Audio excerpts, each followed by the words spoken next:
ధర్మస్థలి ఒక పుణ్యక్షేత్రం పేరు చెప్తే భక్తితో పరవశించిపోతాం సహజంగా. కానీ ఇప్పుడు ధర్మస్థలి అనే పేరు చెప్తే భయంతో వణుకు పుడుతుంది, వెన్నులో వణుకు పుడుతోంది ఒక్కొక్కరికి. అక్కడ జరిగినటువంటి దారుణాలకు సంబంధించి ఒక వ్యక్తి బయట పెట్టిన విషయాలు తెలిస్తే ఇప్పుడు ఆ ప్రాంతం పేరు చెబితేనే జ్వరం వస్తుంది. ఎందుకు ఈ పరిస్థితి వచ్చిందనేది మనందరికీ తెలిసిందే. ధర్మస్థలిలో వందల కొద్దీ మహిళలను అత్యంత దారుణంగా ప్రాణాలు తీసి అక్కడే వారిని ఖననం చేశాను, నా చేతులతో నేనే ఖననం చేశాను, ఆ బాడీస్ని నా చేతులతో నేనే పూడ్చిపెట్టాను అంటూ ఒక వ్యక్తి చెప్పిన నేపథ్యంలో అక్కడ ప్రభుత్వం చాలా సీరియస్గా తీసుకుంది, సిట్ని ఏర్పాటు చేసింది. త్రవ్వకాలు జరుగుతున్నాయి. 13 ప్రాంతాలను వాళ్ళు 13 స్పాట్స్ని సెలెక్ట్ చేసుకొని ఆ వ్యక్తి చెప్పిన ఆధారాల ఆధారంగా త్రవ్వకాలు జరుపుతున్నారు. ఇప్పటికి 11వ స్పాట్కి చేరుకున్నారు. కొన్ని అవశేషాలు బయటపడ్డాయి. మొదట్లో బయటపడ్డటువంటి ఒక ఏటీఎం కార్డ్, ఒక పాన్ కార్డ్, అలాగే ఒక రెడ్ జాకెట్కి సంబంధించి ఎవరు అనేది సర్చ్ చేస్తున్నారు. మరోవైపు ఆ తర్వాత బయటపడ్డటువంటి కొన్ని ఎముకల్ని తీసుకొచ్చి అక్కడ చనిపోయిన వాళ్ళకి ఎవరికైనా ఈ డిఎన్ఏకి సంబంధించి మ్యాచ్ అవుతుందా వాళ్ళ ఫ్యామిలీస్తో అనేది కూడా సర్చ్ చేస్తున్నారు. జరుగుతున్నటువంటి త్రవ్వకాలకి సంబంధించి ఏ ఒక్క సమాచారం బయటకు రాకుండా జాగ్రత్త పడుతున్నారు. సిట్ అధికారులు చాలా జాగ్రత్తగా ఉన్నారు. వాళ్ళ మీద కూడా చాలా ప్రెజర్స్ ఉన్నాయంటూ తెలుస్తోంది. మరోవైపు అక్కడ ఉన్నటువంటి ఫోరెన్సిక్ డిపార్ట్మెంట్కు ఎక్కడైతే త్రవ్వకాలు జరుపుతున్నారో అక్కడే టెంపరీగా ఒక ల్యాబ్ను ఏర్పాటు చేశారు. అంటే దొరికినటువంటి ఆధారాలను దూరంగా తీసుకువెళ్తే ఈలోపు ఏదైనా జరగవచ్చు అనేటువంటి భయం ఇక్కడ కనిపిస్తోంది. మరోవైపు ఎవరైతే పారిశుధ్య కార్మికుడు నా చేతులతో నేనే వందల మంది శవాలను నేను పూడ్చిపెట్టాను, ఖననం చేశాను అని చెప్తున్నాడో ఆ వ్యక్తికి పూర్తి స్థాయిలో రక్షణ కల్పిస్తున్నారు. కనీసం ముఖం, కాళ్ళు, చేతులు ఎక్కడ ఏ చిన్న అవయవం కూడా బయటికి కనిపించినంతగా అతన్ని కప్పేసి ఉంచారంటే అర్థం చేసుకోవచ్చు ఏ స్థాయిలో భయం అక్కడ ఉందో, ఏ స్థాయిలో డేంజర్ బెల్ట్స్ అక్కడ మోగుతున్నాయో మనకు అర్థమవుతుంది. ఈ నేపథ్యంలో ప్రస్తుతం జరుగుతున్నటువంటి పరిణామాలు, ధర్మస్థలిలో జరుగుతున్నటువంటి త్రవ్వకాలు దేశవ్యాప్తంగా సంచలనం రేపుతున్నాయి. ఇవన్నీ ఒక ఎత్తు అయితే మరోవైపు సిట్ అధికారుల మీద కానీ ఫోరెన్సిక్ డిపార్ట్మెంట్ మీద కానీ ఆ వ్యక్తికి సంబంధించి ఒత్తిళ్లు పెరుగుతున్నాయి రోజు రోజుకి అనే వార్తలు మనం వింటున్నాం. ముఖ్యంగా ఈ కంప్లైంట్ ఇచ్చినటువంటి వ్యక్తి ప్రాణాలకు ప్రమాదం ఉంది, కంప్లైంట్ ఇచ్చిన వ్యక్తిని కేసు వాపస్ తీసుకోవాలి, ఇదంతా కూడా వేరే ఎవరో నాతో కుట్రపూరితంగా వ్యవహరించేలా చేశారు, నన్ను ఒత్తిడి చేశారు ఇలా చెప్పమని అంటూ చెప్పాలంటూ అతని మీద ఒత్తిడి పెరుగుతోంది అంటూ అతను కంప్లైంట్ ఇచ్చాడు. ఇంత పెద్ద సెక్యూరిటీ ఉండి చుట్టూ ఎప్పుడు పోలీస్ అధికారులే ఉండి 24 అవర్స్ అతని చుట్టూ సెక్యూరిటీతో పహారా కాస్తున్నప్పటికీ కూడా అతని వరకు బెదిరింపులు వెళ్తున్నాయంటే ఖచ్చితంగా ఈ సిట్ అధికారుల్లోనో లేదంటే అతని చుట్టూ ఉన్నటువంటి సెక్యూరిటీలోనో లోపం ఉంది. అక్కడే కొంతమంది ఎవరైతే ఈ దారుణాలకు పాల్పడ్డాలో వాళ్ళ కోసం పనిచేస్తున్న వాళ్ళు ఉన్నారు. అంత స్థాయి వరకు ఒత్తిళ్లు వెళ్తున్నాయి, అంత స్థాయి వరకు వాళ్ళు ఇన్ఫ్లుయెన్స్ చేయగలుగుతున్నారు. కేంద్ర స్థాయి వరకు రాజకీయాల్లో ఇన్ఫ్లుయెన్స్ ఉన్నటువంటి వ్యక్తులు ఇంకెంత చేయగలుగుతారు, ఇంకా మున్ముందు ఎంత చేయగలుగుతారు అనేది మనం ఊహించుకోవచ్చు. స్థానికంగా ఎన్నో దశాబ్దాలుగా రాజకీయాలను వాళ్ళ కనుసన్నల్లో నడిపిస్తున్నటువంటి తీరు, ఇప్పుడు జాతీయ స్థాయి రాజకీయాల్లో సైతం వాళ్ళ ఇన్ఫ్లుయెన్స్, ఈ కేసును ఎలా ముందుకు తీసుకెళ్లాలో తెలియని పరిస్థితుల్లో సిట్ అధికారులు ఉన్నారు. మరోవైపు దేశవ్యాప్తంగా ఈ కేసు మీద అటెన్షన్, ఎక్కడ ఏ సోషల్ మీడియాలో చూసినా సరే ఈ కేసు గురించే మాట్లాడుతున్నారు. ఎక్కడ ఏ మీడియాలో చూసినా, ఎలక్ట్రానిక్ మీడియా, న్యూస్ పేపర్స్ ఎక్కడ చూసినా సరే ప్రతిరోజు అనేక కథనాలు అక్కడ జరుగుతున్నటువంటి పరిణామాలకు సంబంధించి మనం చూస్తున్నాం. అసలు ఏం జరుగుతుంది, గతంలో ఏం జరిగింది అనే వివరాలు కూడా ఇంకా పూర్తిగా బయటకు రావడం లేదు. కానీ నా ఇంట్లో మనిషి మిస్ అయ్యారు, నా భార్య మిస్ అయింది, నా కూతురు మిస్ అయ్యారు, కొన్నేళ్ల క్రితం ఇలా జరిగింది, కొన్నేళ్ల క్రితం ఇలా నాకు అన్యాయం జరిగింది, కొన్నేళ్ల క్రితం అలా జరిగింది అంటూ అనేక మంది ఇప్పుడు తెర మీదకి వస్తున్నారు.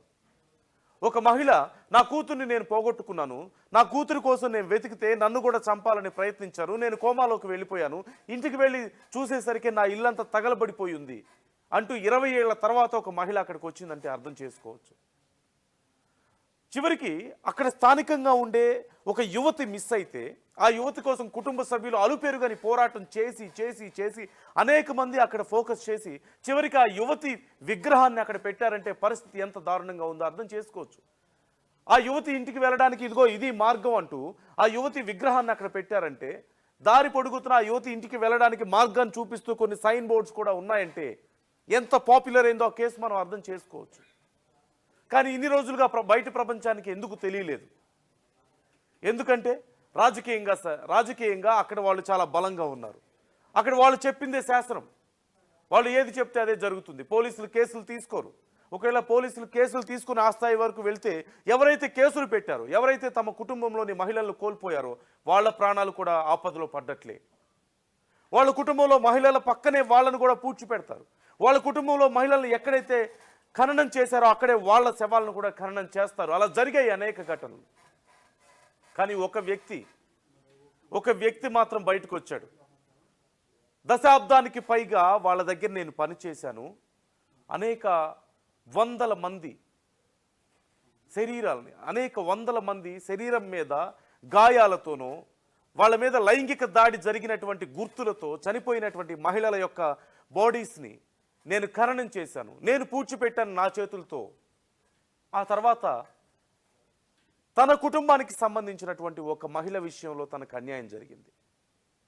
అది చూసి చెలించిపోయి భయపడి ఇంకా ఎన్ని రోజులు ఎన్నేళ్ళు ఇలా చేయగలుగుతాం, ఈ పాపాలు నేను చేయలేను అని చెప్పి పారిపోయి మళ్ళీ తిరిగి వచ్చిన తర్వాత పారిపోయిన తర్వాత తనకి మనశ్శాంతి లేదు. ఏదో ఒకటి ఈ కేసులో చేయాలి.